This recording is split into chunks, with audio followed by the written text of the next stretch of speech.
Hola, welcome to Word to Your Mama, the podcast that amplifies diverse voices and celebrates shared experiences. Hosted by me, Ritzy P., a Latina creative entrepreneur with a background in art, music, and new web technologies. From Academy and Emmy winners to activists, artists, and builders, we celebrate the rich diversity of my multicultural tribe. There will be special guests, mad laughs, and absolutely no BS. Word to Your Mama drops every Monday on your favorite podcast platform. So what do you do if you're first-gen Indian American and you're in business college, but you really want to be a musician? You do what our guest this week did, Jadyn Violet. He went, he wasn't doing well, his parents didn't understand, then he was like, I'm going to prove myself, and to them, if I apply myself, I can do well, but this is not what I want to do, and then he boned out and he started his career in music, in Web3 and in Web2. He's also an entrepreneur and a community builder. And I met him when I entered the space a couple of years ago. And I've talked about him on here on the podcast, going to New York and going to his ultraviolet rave and stuff like that. So this episode, we discuss how a 23-year-old left business school to pursue his passion of music, understanding that hard work is just part of the journey in pursuing your dreams. Like, it's scary, but you just got to do it. If not you, who? You know what I'm saying? And then you are your own biggest obstacle. Your mindset, that's it. That's the only thing your way of pursuing and realizing your dreams. The challenging, the extreme feelings into your work, how important building community authentically is in any space.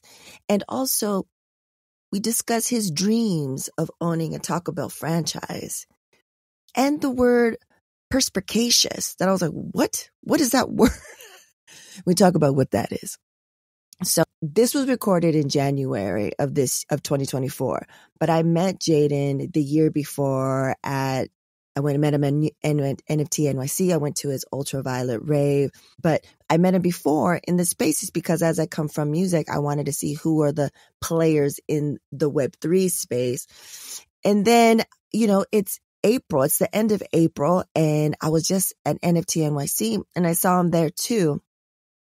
But before that, he was doing some live thing, some live broadcast that I've never been on before. It was on Twitter, parentheses, now called X. And I was checking it out. So then I went on there and I commented saying like, oh, this is my first da-da-da. So then Jadyn did this. What's up, Ritzy? Ritzy in the building, now she going crazy. Lazy. Her first broadcast is it crazy? Yes, sir. Ritzy, is it coming through clear?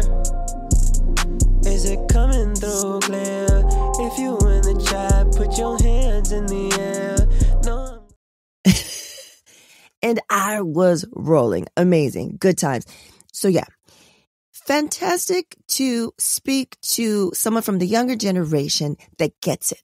Still gets it, right? Whether you're 10 or you're 49, dreams are dreams. You have to work at it. You have to take the leap. You have to work on the mindset, and you have to, for longevity, you have to show up authentically, be kind. And I love that he's from this generation because this generation gets a lot of flack for being lazy, being complacent, all these different things. And here's an example of someone who's 22 when we recorded this, who is now 23 by the time this drops, that is making moves and not just thinking about himself, like we talk about here all the time.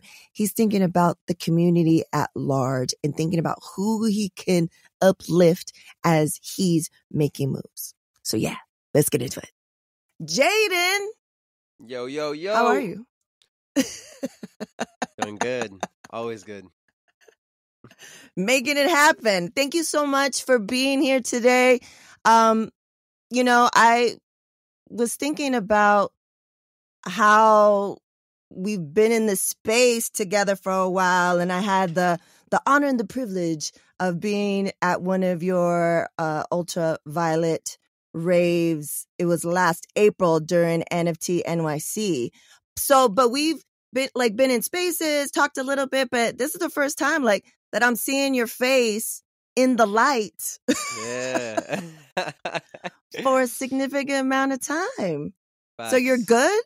I'm good. I'm good. 100%. It's always nice, right? Like I remember running into you as well. I think we ran into each other at the actual conference center and then also at the actual rave, right? But then there's so many things happening. You know, you're going to one place, I'm going to another place, right? So we, just get a split second. And I feel like that happens with so many people that I meet online and then I meet IRL and I'm like so mad because I'm like, damn, I wish I got, a longer period just to talk with them and stuff like that, right? So it's cool, right? And I Right. appreciate you for inviting me on this so we get to talk more because yeah, it's good to see you as well, 100%, Awesome. So let the folks know, where you grew up, where your people are from, all that good stuff to give a little background. Yeah, 100%. So I was born and raised in New Jersey. I was actually born in Newton, which I never, ever, ever mentioned for some reason, but I was there until I was 5 years old. And then I moved to Franklin Township, which is near New Brunswick. That's probably the city that most people know.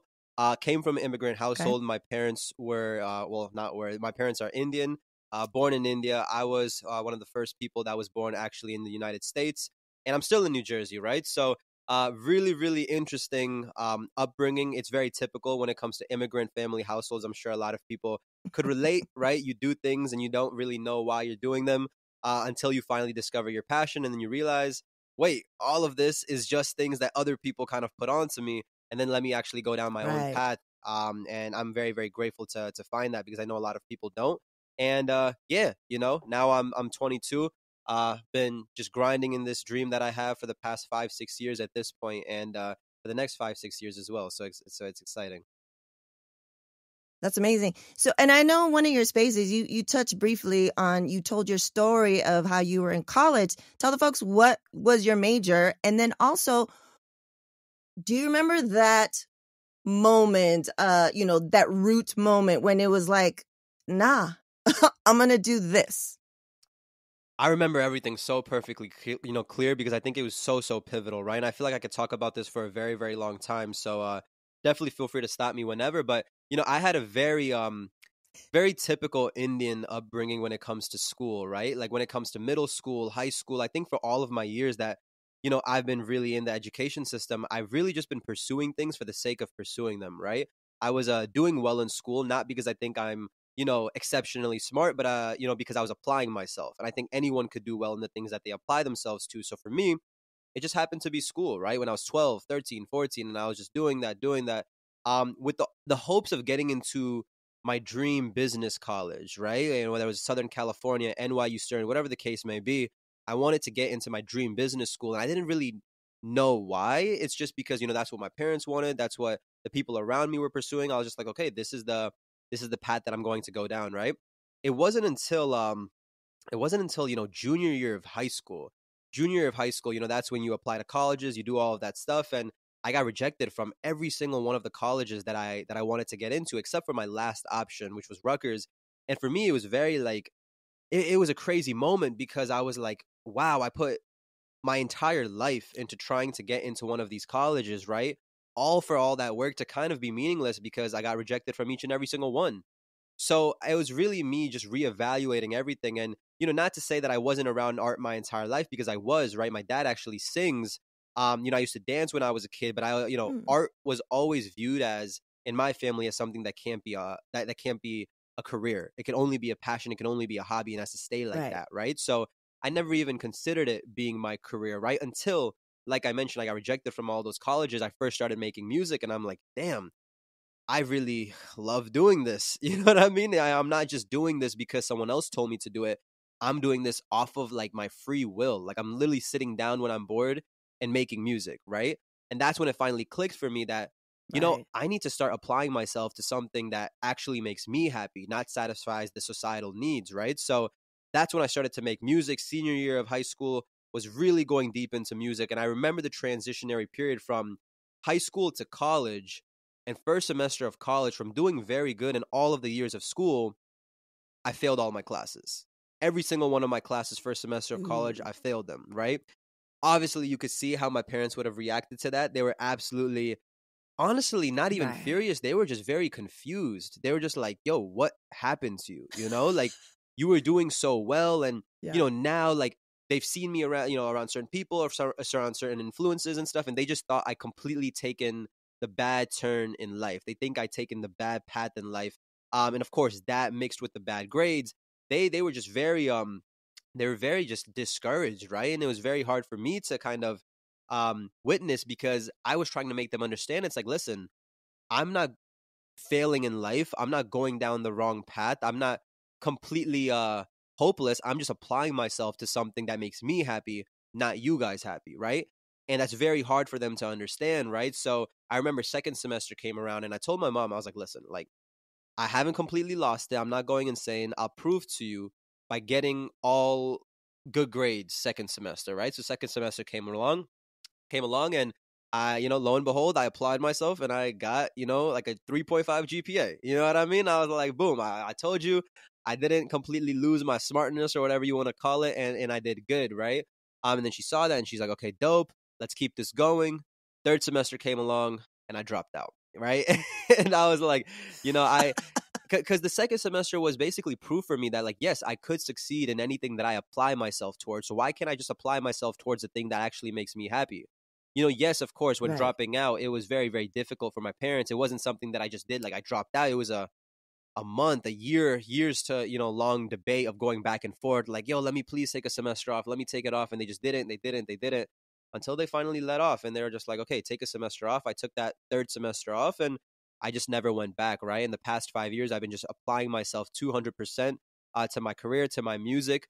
Obviously, for the first year, 2 years, they were absolutely furious, embarrassed, like they, we were going to family Right. parties and they just didn't want to even like, they didn't want to say what I was doing and stuff. And I, the thing is for me, I have no resentment towards that because I understand that, right? I'm very empathetic Right. towards that. If I was in their position, I probably would have been the same as well because it's very difficult to Right. understand, right? And I realized that I could have went down the business path. I could have been in my, classroom where the professor asked who wants to get an internship the next year and climb up the ladder, and every single kid's hand went, raised up. I could have, risen my hand, and I could have gone down that path. But I know that 20 years down the line, I would have just resented my parents for it because I'm doing something that I genuinely do not enjoy, right? So I much rather Right. have them not believe in me in the short term, prove them wrong, and then for the rest of my life, I can actually do something I enjoy, and they understand that as well. So yeah. Yeah, no, that's fascinating to me, Janie, because pretty much everyone on here that I have as a guest, they're like first, second gen, right? And we got to deal with, some of us have to deal with that guilt. So you never dive off to do, like, it in the brain, right? You feel it in your soul, but you're like, ooh, well, they came to this country with nothing and I'm over here, have an education, a roof over my head, like, but it's fascinating to me that I had someone last year, because when this comes out, this probably come out in March. She's another generation. She's like Gen X, but it's still happening with you.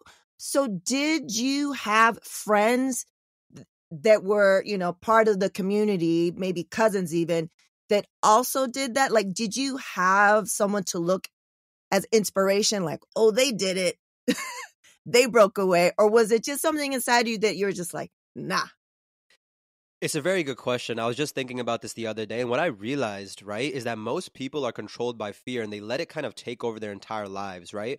Long story short Right. is I didn't necessarily have anyone, around me, whether it's my high school, whether it's my community, that also pursued this path of just trying to break out of the 9 to 5 cycle, right? Trying to break out of this rat race, Right. trying to do something and make a living off of something you actually enjoy, which is so simple and so very, like, obviously, it's so easy to say, right? But Right. you understand, right? Like, especially like, the people that I was around and stuff, right? There's kind of two categories. One category of the people that I was around when I was, growing up is they did drop out of college, right? They did do all of these things, but they did that to completely do things that did not progress their career. You know what I mean? They did, for Got it. Right. they just Right. sat at the crib, they were just out roaming around and stuff. Like, they weren't actually doing anything, or they were not passionate about anything. They didn't work hard, right? They just gave up. practically. And that's Right. why they dropped out of college. The second group of people are people that were my friends and still are my friends, right? And they consistently tell me the things that they want to do. I want to start my own business. I'm so in love with photography and I really want to pursue photography, but Right. but I can't, but my parents are making me do this, but I only have 1 year, 2 years left. Oh, but I have to, get my master's. What about finances? And everything that I hear from them is just excuses, right? Excuse after excuse after excuse. And then sometimes I look at them and I'm like, man, there's really nothing that I could say to help you, because at the end of the day, you're letting fear control you so much. You're letting what everyone Right. else did kind of dictate your own path, that you're not able to actually do what you want to do. Right. And it's very easy for me to say, right? It's very easy, it's easy for me to say, but it's very difficult to actually take action on that. Right. A lot of people look at nine to fives like That's the part. Yeah. that, that's the thing. And, a lot of the times I look at the people that are chasing their passions and dreams. And for me, it was not people around me. It was mostly people online, right? It was artists that I look up to, Right. right? It was like, it was entrepreneurs that I looked up to, right? It was brand builders that I looked up to, right? And it was just Right. me like looking at podcast after podcast, interview after interview, and looking up to these people, right? And really in the back of my head saying, okay, they were able to make it possible, right? I'm a big person on Right. accountability. I'm a big person on there's no entity, there's no other group holding me back from my success. There's no, the only person that's holding myself back from success is myself, right? And Right. the more that people realize that, the more that they take accountability, the more they'll actually start to work to make things happen for themselves, right? So I see these people who are super successful, right? Because I didn't really have anyone in my own community to go on this journey with me, which, is it sucks. But I had these people online and I had to think like they made it, right? They're doing the things that, I dream to do, that most people dream to do, but are fearful of doing so. There's no difference between me and them. There's no difference between me and, let's say, Travis Scott. There's no difference between me and even like Jeff Bezos, for example, one of the richest mans on the world. There's no difference between not only me, but any individual and these people we put up on pedestals. The only difference is they just spent the time figuring out how to get there. And that's really the Right. only puzzle that people need to solve. You just need to figure out how to get there, right? And there's really no difference. Right. And then now, like, my entire journey is just on this idea of not making excuses, being very accountable. And, you know, I will figure out how to get there. But the only way I could do that is to not be fearful of what ifs, right? Not be fearful of, having that security of a 9 to 5 and what that would mean and all of these things. It's hard, Right. It's like we're not working a 9 to 5, but we're working like a 9 to 9. And that's what's necessary in order to reach these heights. Right. So We're yeah, working at 24/7. 100%, 18 hours a day, You get know some what I time mean? for What are sleep. weekends? I don't know. I Yeah, don't for real. know. So that's interesting because I never thought of that. So say like my generation, say like millennials before you, like in between us, as far as our generation, we're pre-internet. So when we were young, internet was just a thought, right? Like it was in the background. So we didn't have access to see other people, let alone people that look like us, but just any people at all. But I see that's such a resource for your generation and younger generation. Say like my, the Supernatural Bear, my son who's going to be 12, like he has access, right? A free online resource to see and be inspired. So I could see how that, would help you. Like you didn't have really anyone around you that was doing it. Like you said, they're just hanging out at the crib, right? And everyone's like, Yeah. but this, but felicidades, congrats to you, because I see you grinding. When I come from the music industry, and I left when it was 2006. And still have them as clients and stuff, still a part of it, artist relations, Coachella, all the festivals, all that stuff like that. So, and music, I always say music saved my life, but especially hip hop. So when I got into the space of Web3, of course, I was like, who are the movers and the shakers in this space that are, bring community together and what's happening? So it was always your spaces. You had like, the best people in there. And it was very interesting because I was like, how is this happening? And then I hear you're so young. Like I literally could be your mama. Literally could be your mama. I could have had you. And I've seen your grind. But on top of that, because so many people grind, but on top of that, Jadyn, what I really love about you is how authentic you are, how kind you are. how you want, you're not all about yourself. You're bringing value and bringing people together. So my next question is, you're a musician, you're an event organizer, community organizer, you host all these things, you're an entrepreneur. When in the conversation, does it matter where you're at? Do you bring the fact up that it's also you're part of the Web3 space? Like, are you, selective, or like, when does that come up? Oh, it's very, very interesting, right? And I really appreciate the words as well. I think the way that I view the Web3 space is very different than how most people view it. And I think it's because people are still very, very excited about being early to something, right? I think when you're early to something, that's when you have the most potential to exponentially grow, right? I am kicking myself every single day by not taking advantage of being early to early TikTok, right? When all of my peers and my Right. musicians online were really building their communities and blowing up because they were super early to a platform, I just kind of looked and I failed to adapt because I was nervous about showing my face on video. You know what I mean? Same. Yes. So it's very like it's understanding, right? But like you have to break through that. So when Web3 came at the end of 2021 is when the music ecosystem for Web3 was really flourishing and coming up, and that's when I entered the space. I remember being super excited because I was like, yo, this is my chance to be early at something and really take advantage of it. And I remember building community. I remember sacrificing not posting on other platforms in order to truly, truly grow. And I feel like I did a good job, right? Like we have this underground Violet Rave community. We have people showing up still 3 years later and stuff. But something that I've caught myself, into the wormhole of, and other people still every single day, is that they feel like Web3 is end all be all, right?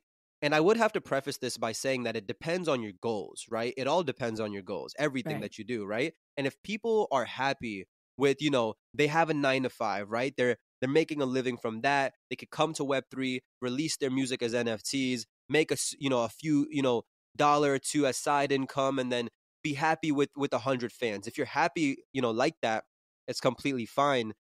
In 2023, I kind of found myself being so in depth in this Web3 niche that I failed to actually grow my fan base. You know what I mean?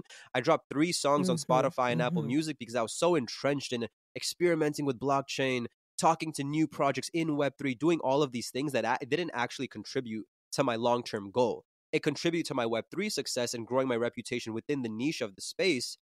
But did it get me more monthly listeners? Did it Right. get more people to show up to my shows? Did it get me more Right. performances? And you can work as hard as you possibly can. You can work 18 hours every single day, but you can end up in the same exact position that you started the year off with. And I think that's the most fearful thought that I've ever had. And I think ending the year off in Right. 2023, a lot of people can view my journey as an observer and be like, damn, like you did this, that, and the third. But me personally, really actually reflecting on everything, I'm like, wow, there needs to be so much more that needs to be done to actually progress and level up my music career, right? So when it goes into 2024, where does Web3 kind of enter into the conversation when I'm doing all of these things? I think it's just another branch from the entire tree that we're building as ourselves as brand creators and just artists as well. And I think Right. too many people make this Web3 branch their entire tree and then get mad at why that tree is not reaching the masses, right? If you really look at Right. Web3, it's a few thousand of people that are actively in the space. And if you look at music, it's even smaller, right? I think 3,000 wallets really in music. Don't quote me on that, but I think I read that somewhere. Memory's terrible on Right. statistics, but it's like, man, my end goal is selling out a stadium filled with thousands of people singing my songs back to me. That's always been the end goal ever since I dropped out of college. Being in Web3 does not change that at all, but I've lost sight of my end goal. And I have to now change my Right. schedule, change my actions, right? So that I actually do things that contribute to that end goal. And if that means doing 2 less X spaces a week so that I can start focusing on really leveling up my TikTok content, then I need to do that, Right. even though if in the Web3 space it's perceived as bad, right? No, yeah. So yeah. No, that makes sense. I'm the same way. Like, I was so excited to be in this brand new space, the potential that it could have for our communities and other marginal communities. I dove deep down, like 100%, just like you. And 2023, if you look at on the surface, you're like, oh shit, NFT NYC face on New York, New York Times Square, spoke at the UN about Web3. It looks hella successful. But because just like you, I was so immersed in this space, gave my all to this space that I lost sight of everything else. And I wasn't, to keep it 1,000, probably like the least amount of money that I made. Do you know what I'm saying? Mm-hmm. Like it didn't, the math wasn't mathing, right? Yeah. Like it wasn't, but it's at the end of the year, it was, for me, it was a time of reflection, evaluation, and saying like, I'm never going to give up on Web3 because that's where we're all going to be at. But how can it be a little bit more well-rounded, right? And how can I be stable so that what we're doing over here with our stuff in Web3, I can do more, I can impact more people, right? So I think we're on similar vibes. So before we get into the questions and comments from the audience, why don't you give us like a brief overview of what UVR is and also Raver Realm.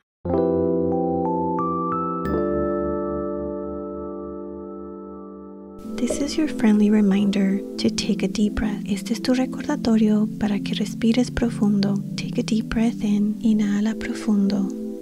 Exhale as you observe your breath, letting all the air out. Exhala, observando tu exhalación, dejando salir todo el aire. Would you like to help me reach my mission of teaching meditation to 1 million children? ¿Te gustaría ayudarme a alcanzar mi misión de enseñar meditación a 1 millón de niños? I invite you to join me in the Decide Balance Oasis, a safe space where families can find bilingual meditations and mindfulness practices and so much more. Te invito a que te unas conmigo en el Decide Balance Oasis, un espacio seguro donde las familias pueden encontrar meditaciones bilingües y prácticas de atención plena y mucho más. Go to decidebalance.com for more details. I'll see you in the Oasis. Visita decidebalance.com para obtener más información. Nos vemos en el Oasis. Gracias for listening to Word to Your Mama. I have a unique cross-section of guests on here because I'm a consultant who thrives at the intersection of creative innovation, tech, and community impact. There are a variety of ways we could work together, so check out ritzyperrywinkle.com to learn more. Link in the bio.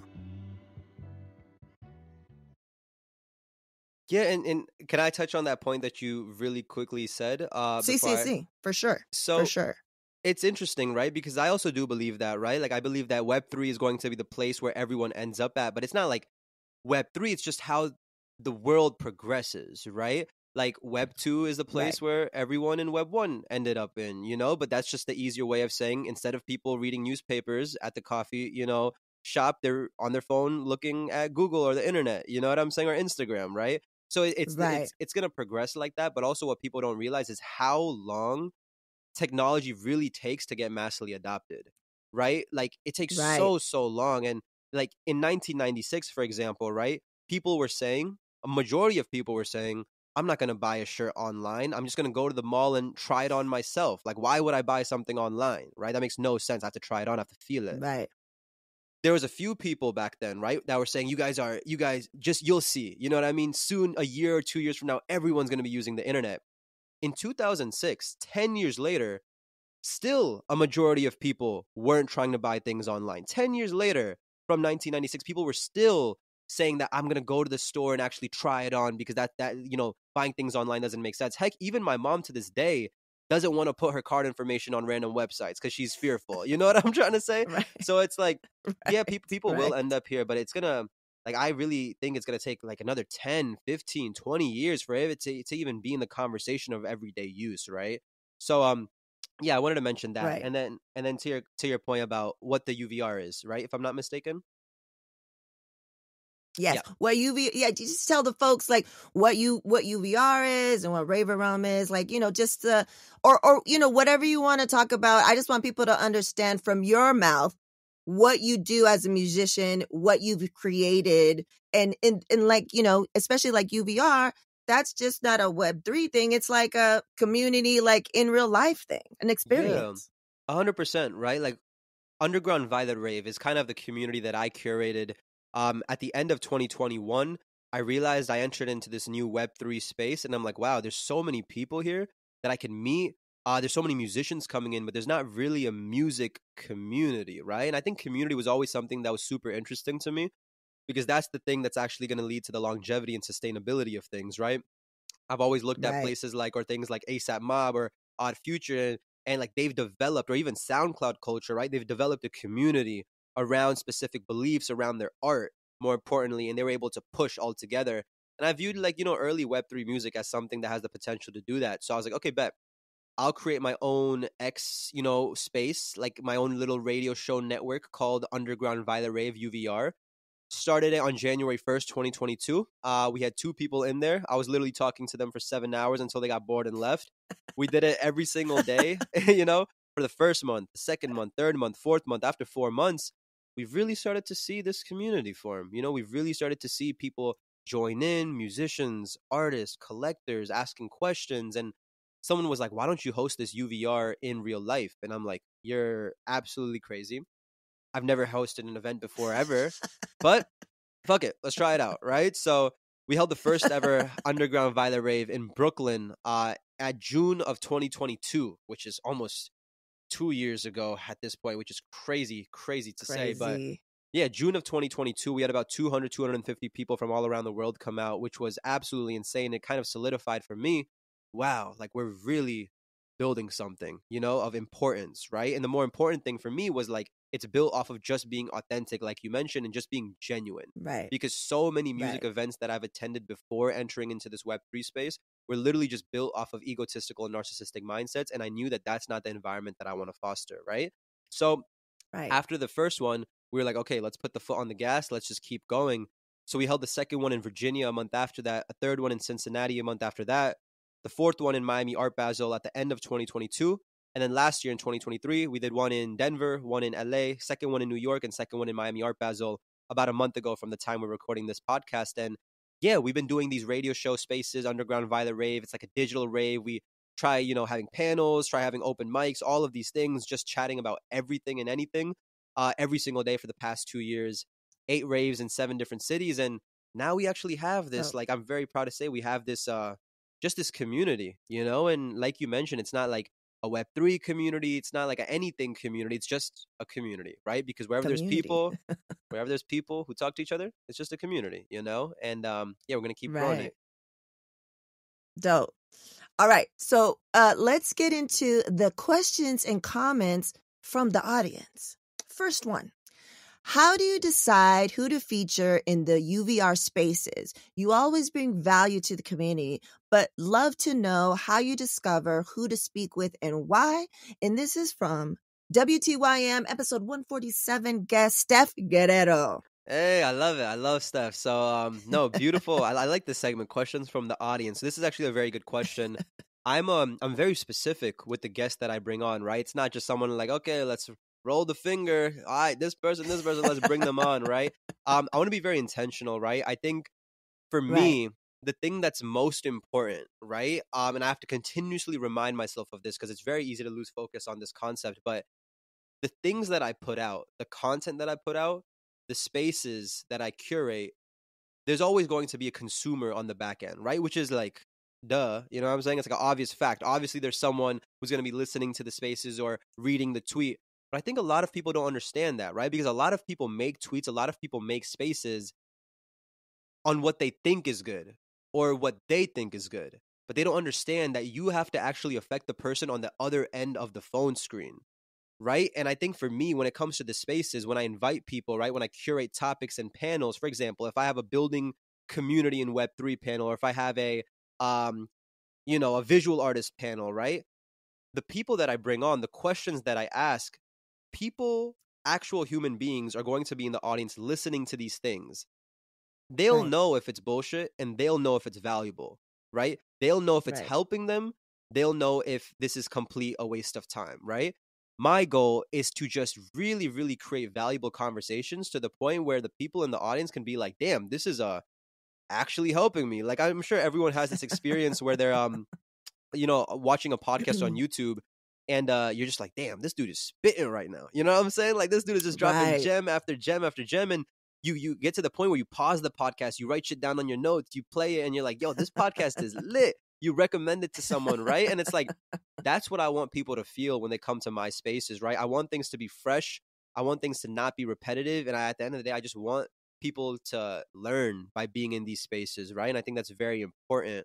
And yeah, that's how I curate the panels. I also try bringing new communities into the spaces, right? So it's like, okay, like if I think this community over here that's building cool things in fashion should be introduced to the musicians in my community, let me bring them and their community on so we can have a blend and collaborate that way, right? So yeah. Right. You're a connector. And that's how I feel. Like, I love doing that. That's like one of my favorite things.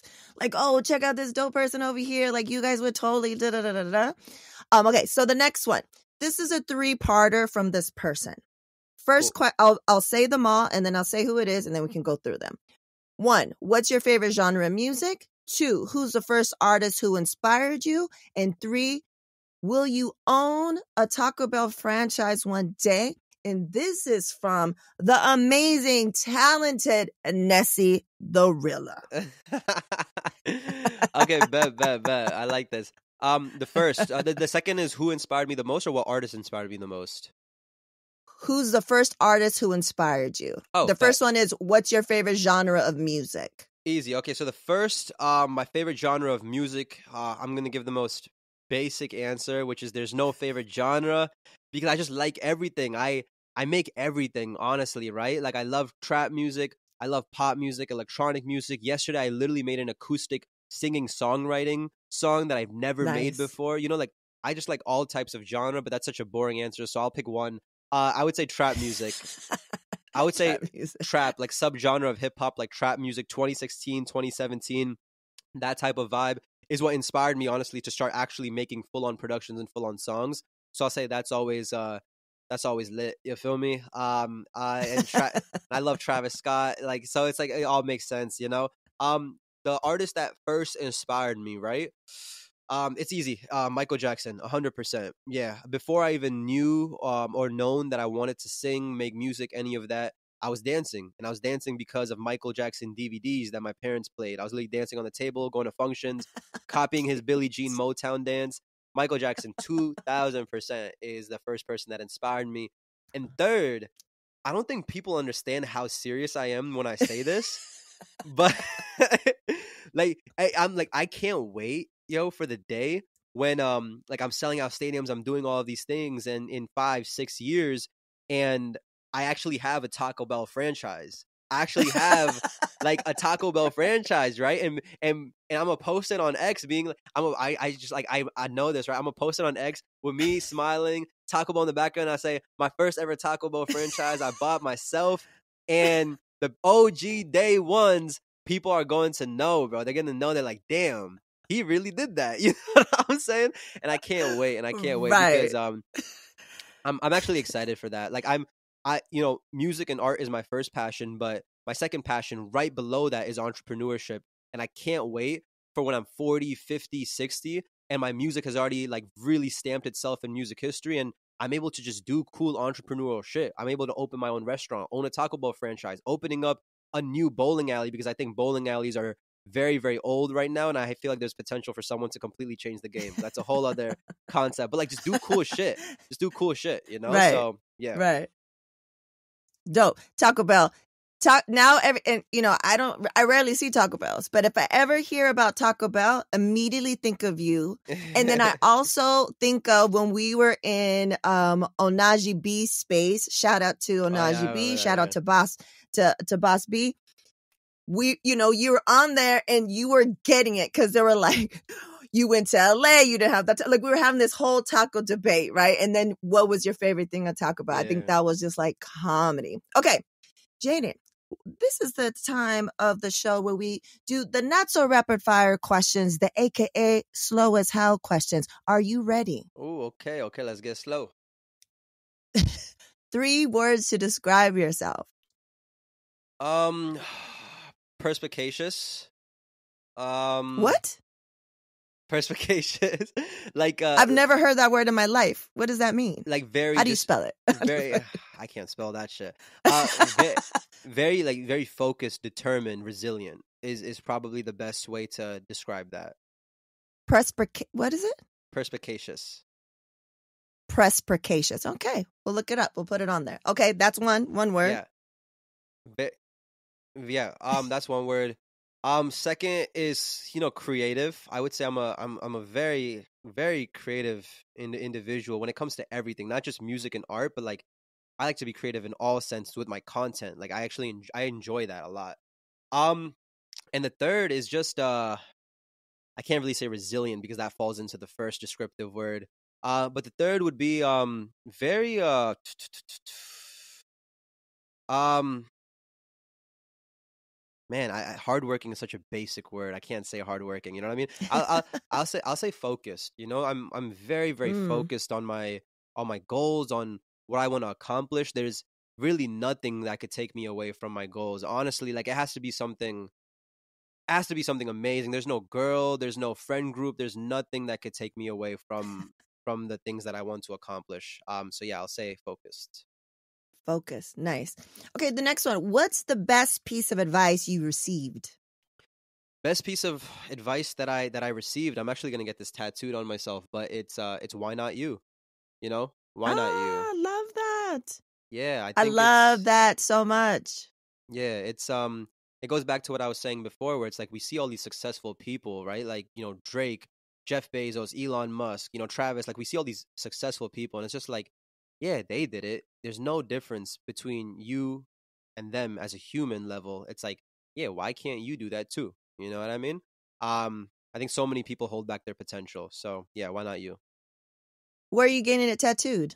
What part of your body? It's crazy. I have 0 tattoos, but I'm someone who always says I want so many tattoos. I want so many tattoos, but I just like literally am so indecisive. That should have been one of my descriptive words. I'm so indecisive that I can't figure out where. Probably like right here. Probably like right here. Right. I'm the same way. But I was like, oh, I love the way it looks, like sleeves and stuff, especially growing up. It was a time where if you had tattoos, it meant something. Like if you had a grip of tattoos, it meant you were like out, an outsider, an outlier. Now anyone can get tattoos, but yeah, I'm just the same way. I was like, but I don't know which ones. Like that's a lot to think about, right? Mm-hmm. So I have this one. Sick. Right here. Sick. And this is by Chaz Bojorquez, one of the, legendary artists. And it's my name in his style. Ooh. And it reminds me of yours. It's like, why not you? Like, why not me? Right. And this is, Ritzy is not my government name, but Ritzy is, how I was able to bounce from my 9 to 5. It's what I do now. It's the umbrella. It's me. It's the real me, I feel like. So I wanted to get it here big in this style by someone that I look up to in the community to remind me all the time, like, this is why you do it. Like, you're doing it, right? Like, why not me? Like, I like that, don't be basic, kind of, sort of. Okay. This is a great question, especially when it comes to creatives. What's the song, your go-to song, when you need to get hyped? Oh, hyped. Oof, shit. Motivation. You need the motivation. What's the like it's just been with you for a long time. You put it on, it changes the game for you. Yeah, there's so many songs that I could say. I'll have to shout out. I haven't shouted out Travis Scott this entire podcast, so I have to shout out the legend and say it's definitely him, and it'll probably be Houston Fornication, right? There's nothing extremely special about that song. You know what I mean? I think music is so important and magical because, what could be special for one person could be completely irrelevant for another person because it's all based on what experiences you tie to the actual sounds, right? And for me, Houston Fornication, it's on his album Astroworld. It's one of like the last songs. So a lot of people would even consider that his worst song on that album, right? But for me, it's my favorite song of all time. That gets me very hyped because just the point I was in my life, right? Like it was when I broke up with my first ever girlfriend after 2 years. I was, starting to discover music.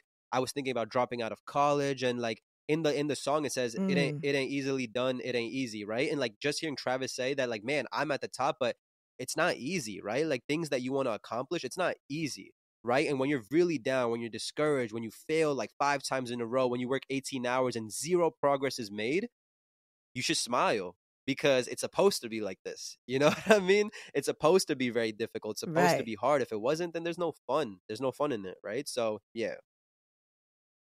Right. Dope. So that's going to be added to the Word to Your Mama guest hype song playlist that we have on Spotify. So everyone's songs that are put on there. I believe Travis Scott is on there already, especially because I just have, dope people from different age brackets. Oh. But I'm pretty sure if he's on there, it's not that song. So that'll be the first time. And we'll have a link in the show notes to all of Jadyn's stuff and also to this playlist. And then when his episode comes out, go to the playlist. It'll be the first one on the top of the track.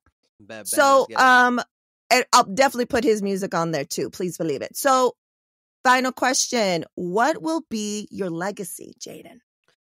It's a really good question too. What will be my legacy? I think, there's a real reason why, like, I try my best to be very authentic and genuine, right? And like, when people meet me, like, even when you said like, yo, like, I just love how you're authentic and genuine you are, I'm just like, a part of me doesn't understand it because I'm just like, damn, like, I'm just like, why? Like, it's just being a human, you know what I mean? And a lot of the times, like, I see people's conversations and I see someone like insult someone else, and then I look at them and I see how they hurt them, and I'm like, do you not understand how, like, you're affecting other people's feelings with your words? Do you not understand how your actions affect other people negatively?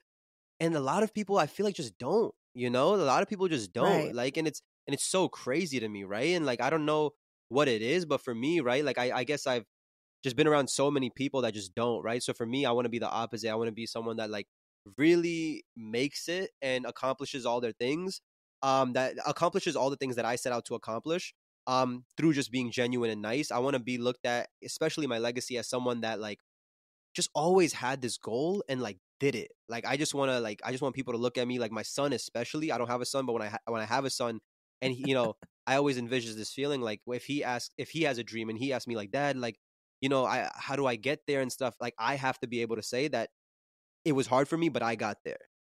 I can't envision a path of me saying that I wasn't able to get there, right? So I have to, and I just want that to be my legacy. I want my legacy to be like, I had these goals and I accomplished it, right? Just by working hard every single day, right? And like, yeah, I think I want to be very prideful of that. So that's awesome. Yeah, I think you're well, on your way with your legacy, Jadyn. It's a beautiful thing to see, especially like, someone from your generation. What are you? Alpha? Z? What generation? I don't even know what they do with the letters these days.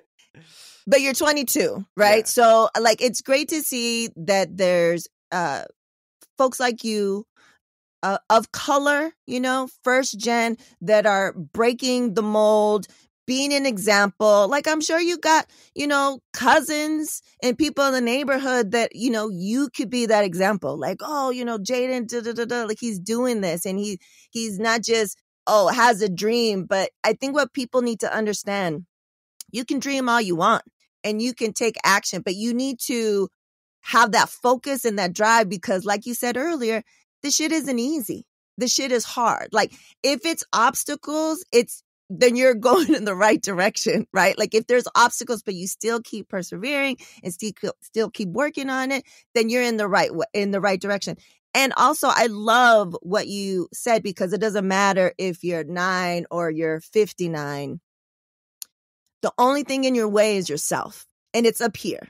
It's this mindset, 100%. Right? Like, and I think it's very interesting how we're going to end 2024, because you and I have had like a little bit of the conversation where I can be, this is for the podcast. This is like, this year will be the beginning of it being more on video and on YouTube and stuff. But before, I was recording on video, but it wasn't the video wasn't coming out. It was just the audio. I can do this all day. But when it's time to put the camera on me, right? It's like, how do we have to get used to that. And it's another fear thing, but we do it anyways, right? So you and I were like, well, so it'll be interesting how we end 2024, right? And then we'll be like, oh, that's silly, that what we used to think. So before we leave, I had a question about, and I think people that are listening would want to know, what do you need to do to get into that songwriting space? Is it a place? Is it a time of day? Or is just inspiration? How do you get in that zone? For someone that's never songwritten before and wants to get into it, right? I think you just start. You know what I mean? You literally just start. And I think like I could say so many different things, right? I can say that, you need experiences to pull from. You need to practice, you need to do all these things, but I think all of those things are just kind of things that you add before starting the actual thing. You know what I mean? The best. But how do you do it? Like, what's your zone? What's my zone? Okay, yeah, okay. for you personally, like, what do you have to do? Like, is it a space? Is it that desk? Like, where? Like, what's your your routine? The best way for me to get in my absolute zone is to get heartbroken, right? So that's number one.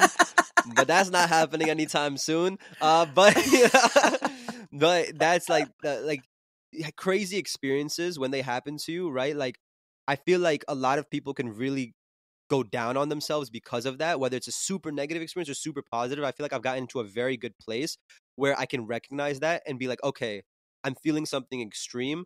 I could channel that into making music and songwriting, right? So whenever I have these extreme feelings, right, whether I get like, I don't know, like some crazy thing happens and I'm feeling very sad or something, I know that, okay, this is the zone that I am supposed to be in order to really create stuff of substance, right? So, I think just channeling really extreme feelings and then going into songwriting is always the best. Lately, I've been really just scheduling out time in my calendar because I'm so like busy that sometimes I don't make music and I have to, right? So I'm like, okay, these 2 hours, whether I feel like it or not, I'm gonna force myself to sit down and make it. And usually after 30 minutes of not feeling it, I just start feeling it. You know what I mean? And start vibing. So, right. It's that discipline, right? Like you have to get in. Sometimes you have to force yourself in the zone a little bit, or at least put something out. Like write something, some shit down, and then that could spark what's going to be the real stuff, right? Like exactly. That can be the catalyst to that other zone. I think that's across the board for any creative, whether you're, a painter, whatever. It's just like setting, time aside because we have so many things, especially now with the internet and social media, so many things at us all the time. But if we allow ourselves a little, 15, 20 minutes of that quiet zone to get in that space, I think, some things can happen to start creating again. So Jadyn, let the people know what do you have coming up in 2024? Where can they look for you? All that stuff that you mentioned is going to be in the show notes, but, let us know what's up for you. Bet 100%. So, Jadyn Violet, the things that I have coming up in 2024, you'll definitely hear my name. You know what I mean? I'll make sure of it because I have so many things that I'm going to be working towards. I really want to just take over everything, right? So I'm super excited to just work hard and do that. But to my music, Jadyn Violet, everywhere, Spotify, Apple Music, YouTube, SoundCloud, platforms, TikTok, X, Instagram, Jadyn Violet, literally everywhere. And then, I just have, a lot of music coming out that I plan on reaching a lot of people with. So just stay in tune and just stay on the lookout for my name. And hopefully I'll do a good job so you come across it, Dope.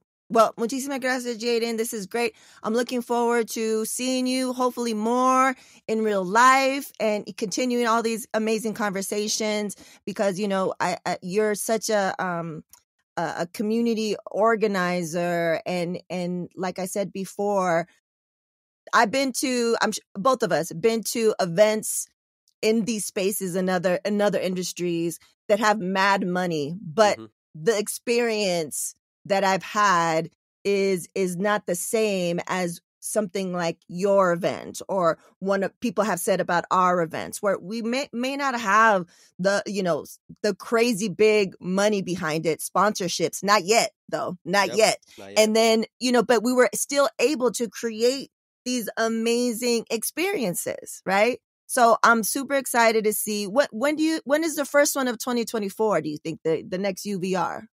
Or is that a secret? Oh, nothing decided yet. Nothing decided yet, really. Okay, cool. Well, we're super excited. Well, muchísimas gracias. Thank you for your time, and I hope to see you soon. Bet.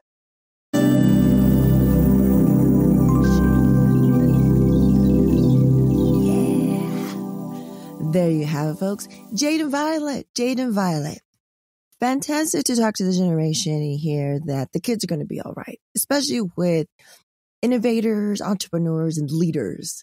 And when we're talking about how we got so much flack on that Twitter space, that he was talking about tacos. He was talking about when he was in LA, they were like, oh, but you went to LA. Did you try, authentic tacos? And he was like, yeah, I don't understand soft tacos. Like he was just talking mad shit about tacos and he was getting so much flack. And then recently I was in a Twitter space and he was talking about he watched all of the Twilights, all the Twilight movies. And then people were saying something about Harry Potter and he was saying how he hates Harry Potter. Going against the grain. That's what Jadyn does, goes against the grain. So yeah, make sure to follow him. He's doing a lot of amazing things. I think he's always thinking about marketing and strategy and what is the best way to balance your efforts and show up authentically online on all the different socials and capture people's attention, keep people intrigued so that the return on the engagement is there. So I think it's very fascinating to follow his trajectory, to see how successful he is in it, to see if he's going to end up playing at a stadium like he said, and also is he going to get that taco franchise? To be my age right now, 49, and still pivoting and doing different things and super excited about stuff, feeling like I still haven't completely figured it out because I keep, evolving. And then seeing someone that's 23 years old that's already has some things unlocked and is finding his way. It's exciting for me. It's like, am I going to be around to see when he is like, 40, 50 years old when he's my age, to see what he's accomplished and also how things have changed? Because if you're that young and perhaps you're not living on your own and doing the full-blown adult life and adulting, then maybe when you get into that, things change. Things change when you have a kid, multiple kids. Your priorities change, your perspective change, because some things that you didn't understand, now you understand. I don't know. Anyways, it's fascinating. But anyways, thank you so much for supporting, for watching, for listening, all those different things. I'm dressed like this because I'm about to put on a jacket, drive to LA to go to surprise birthday party for Uncle Billy. It's his 45th and it's 80s theme. So, you got to go 80s hip hop. I don't have a big, I don't have a big chain, but I went this because, balance out. But I got my old school Pumas on. I got the members only jacket that I got. Basically, I'm dressing how I regularly dress. But more of the 80s theme. So it should be fun. And also don't forget that in the summer, late summer, launching a new podcast that's called Emerging Tech Journeys. Just how Word to Your Mama, we amplify diverse voices from all the different industries that I come from because my tribe is dope. So it's either art, music, emerging tech, and, activism and all the things in between. Then Emerging Tech Journeys is about amplifying diverse voices in emerging tech. So it's like, who's using the latest technology, the latest tools that are of color or that are allies, and why are they doing it and why it's important for us to even know about it, to enter the spaces so that we're not left behind. Because that's really important to me. And I feel like I have, some Web3 people like Jadyn that was just here and, a couple of others. But this is going to be just kind of more of a concentrated 30-minute or so episode where we find out why emerging tech, what are they doing? How can it change things? How is it changing the game and why should we know about it? And it's more geared towards people that listen to this show, regular folks that maybe have no idea. So it's conversations that you can digest and really see why all this is important. Maybe you want to be early. Maybe you're going to be later, but you understand the importance and you are kept abreast of what's happening and why we should be involved. Black and brown, indigenous, and beyond. Marginalized folks, basically. So yeah, the ways to support. You got the store, kids. You got the store. Look in the show notes. There's a coupon code for the store. Always. I got one of the shirts on always. I am my ancestors' vengeance. Please believe it. And super easy way to support is tell your folks, tell your peeps, tell your friends, and leave reviews. Star it. Leave a review. Say, yeah, this is dope. So that more people can see it. Subscribe. Go to YouTube. I think we're up to 66 folks that have subscribed. Let's get those numbers up and let's get those views up so we get more people to know about these dope ass folks in my tribe. Let's do it. All right. And as always, we reap. Word to Your Mama is owned and produced by Ritzy P. Intro beat produced by Nico Beats. For partnership inquiries and contact info, check out wordtoyourmama.com. And as always, Word to Your Mama is brought to you by ritzyperiwinkle.com.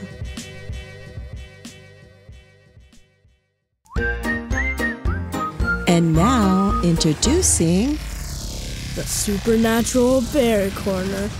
Supernatural Bear. Burp.